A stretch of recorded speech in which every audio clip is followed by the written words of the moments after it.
Dominic Franklin oo ka mid ah ciidamada hawada ee USA ayaa markaas wuxuu ku jiray hurdo aad u dheer stasis-ka dhexdiisa markaas isagoo ku riyoonaya inuu ka mid ahaa ciidamadii hawada ee ka dagaalamayay dagaalkii labaad adduunka. Asagoo kala saari la wixii runta ahaa iyo wixii riyada ahayd ayuu markaasi aad ugu raaxaysanayay sicirsiga wuxuuna markaasi ku ciyaarayay diyaaradaha Jabaaniiska mid ka mid ah haddana aad ayuu uga shalayn doonaa. Hoos markii uu eegay qalabkiisa wuxuu gartay in iftiinka sheegay inuu shidaalka ka sii go'ayo oo xoogaa waqti markaasi ifeeyay. Taasi waxay ahayd waqti gaaban oo walwal ah. Xoogaa kadib matoorkiisa ayaa wuxuu bilaabay inuu sharkamo kadibna dab ayaa wuxuu bilowday inuu ka kaco. Asaga wuxuu in badan isku dayay inuu ka shaqaysiiyo ugu dambeynna uu isla wada istaagay matoorkii. Dominic oo markaasi isku dayay nafsadiisa inuusan dareensin wax walwala ayaa markaasi si xoog u fiirinayay geesihiisa asagoo isku dayay meel uu ku tago inuu raadiyo. Markii uu arkay inuusan choice lahayn ayuu wuxuu go'aansaday inuu iska tago. Wuxuu koolo diray saldhigga balse wax jawaab ma isa soo gaarin. Kontaroolka ayuu si fiican u hayay asagoo isku dayay markaasi inuu diyaaradda ku dajiyo markaasi dherer aan isaga dili doonin. Wuxuu markaasi ku soo tagay badda asagoo markaasi diyaaradda boodboodayso ayay markaasi waxay ka dhigtay xoogga biyaha inay ka jarto baalashii diyaaradda ugu dambeynna waa ay quustay. Markay bilaamatay in markaasi biyo ka buuxsamaan diyaaraddii ayuu si guula markaasi wuxuu iskaga furay daboolkii wuxuuna bilaabay inuu kor isku qaado asagoo markaasi isku dayay inuu ka baxo biyaha.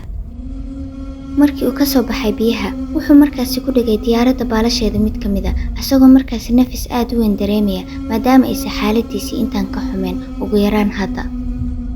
Markii ay qoraxda bilowday inay dhacdo Dominic markaas wuxuu isku dayay inuu xidigaha eego asagoo isku dayay inuu ogaado meesha uu u socdo markaas sababtoo ah ma uusan haysan cunto iyo sidoo kale biyo iyo sidoo kalena meel fiican oo uu seexan karo. Subaxdii xigtay wax war wanaagsan ma aysan keenin. Dominic markaas wuxuu ku jiifay baalkii asagoo isku dayay markaas inuu suuxin sababtoo ah kuleel aad u badan ayaa jiray sidoo kalena waxa uu dareemayay gaajo iyo oon aad u tiro badan. Dominic wuxuu dib u galay biyihii asagoo isku dayay inuu isqaboojiyo si xoog ayuu markaasi wuxuu u haystay baalka sababtoo waxa uu ogaa haddii uu sii daayo inuu hubaal dhiman doono.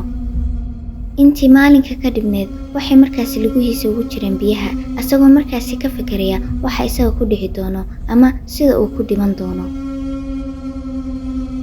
Aamusnaan ayuu biyaha iskaga jiray asagoo markaasi daawanaya qoraxda oo dhacayso markaasna wuxuu bilaabay inuu dareemo nabad.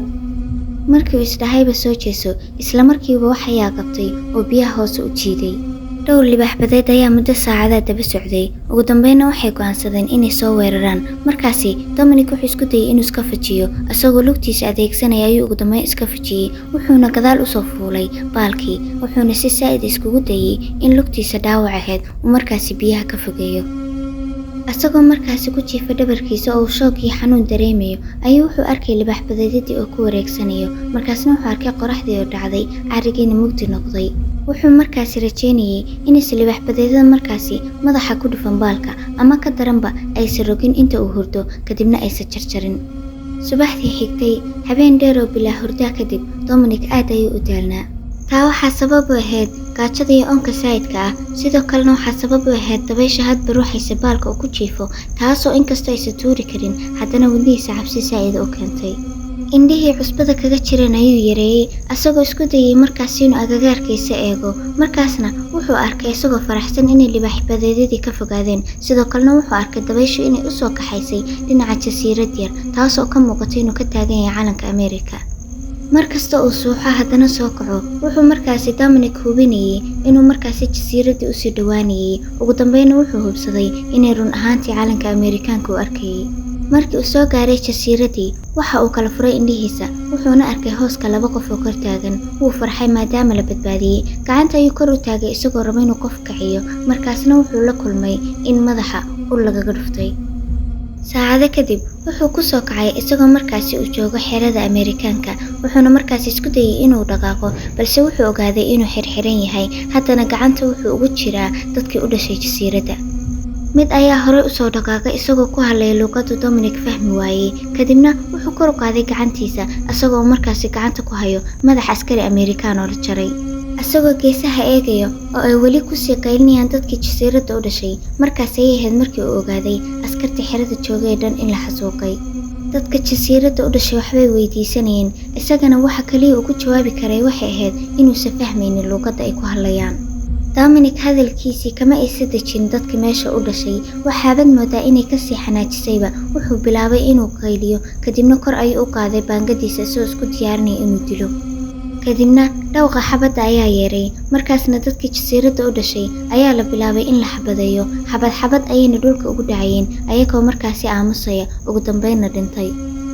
Dominic wuxuu isku dayay indhihiisa inuu kala furo si uusan dhiiga indhaha uga galin, markaasna wuxuu eegay agagaarkiisa asagoo isku dayay inuu arko qofka markaasi badbaaday. kadibna meel fog ayuu wuxuu ku arkay qofkaasi inuu ahaa askari Jabaaniisa oo qorigiisa wata, kaasoo weli qiica xabadda ka baxayo.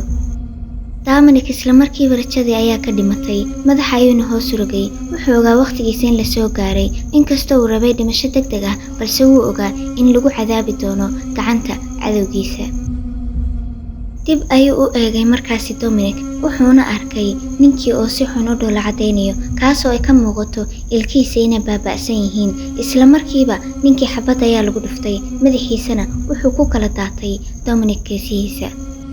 markii uu jirka dhulka ku dhacay, Dominic wuxuu eegay Ameerikaankii noloshiisa badbaadiyey.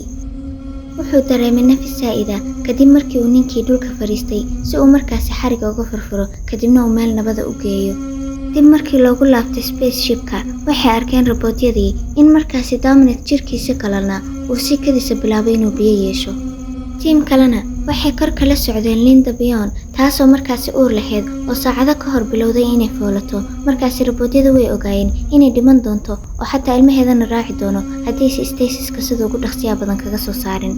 isla dhalada ku xigta, Dan Black ayaa dhoola cadeeyey, sababta ah wax walba sidii uu u qorshoonayay si ka qurux badan ayay iskugu daba dhacayeen.